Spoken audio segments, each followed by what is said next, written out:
ఎటు పోతానే పెద్ద ఎండ కొట్టంగా గిట్టు పడిపోతుంది మళ్ళీ పోనా ఎటు పోతాను ఇట్లేదే ఐకేపులో పోయి వాటిని చూసేస్తా అయితే కానీ చింతకాయ కొట్టక మనిషి కావన్నీ వారం రోజులే చూస్తాను వాళ్ళు దొరుకుతారు ఉన్నారు అవలనా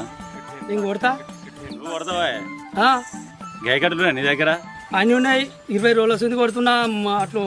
మనపోని కుంట్లో ఉన్నాయి 2 చింతలు అవి కొట్టినా ఈ నూకలది ఉన్నది అది కొట్టినా ఏమో ఇది బిసాగా నాకు నువ్వు కొడతావు ఎవరైనా ఎన్ని రోజులు వస్తుంది మరి కొడితే మరి ఏం తీసుకుంటాను చింతకాయ మరి ఎట్లా నాకు చెప్పు 4 పాలు నాకు ఒక పాలు నీకు ఏంది ఆ, చెట్టు వేయించి నీళ్లు పోసి గిండోలా చేస్తే 4 వాళ్ళు నీకు ఒక పళ్ళు నాక ఇది న్యాయమేనా నీకు అందరి దగ్గర తీసుకున్నట్టు నీ దగ్గర తీసుకుంటా నువ్వు కొత్తగానే కొమ్మ కొమ్మకు తిరిగి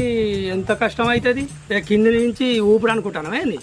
మరి కట్టం లేని వస్తుందా కానీ 4 వాళ్ళు అంటే న్యాయమేనే ఇంకో మాట చెప్పు నువ్వు ఇక ఊళ్ళో అంతా అర్చన తీసుకుంటాను నీకు చెప్పినట్టే నువ్వు 2 తీసుకో నాకు 3 ఎందుకంటే మాట వద్ది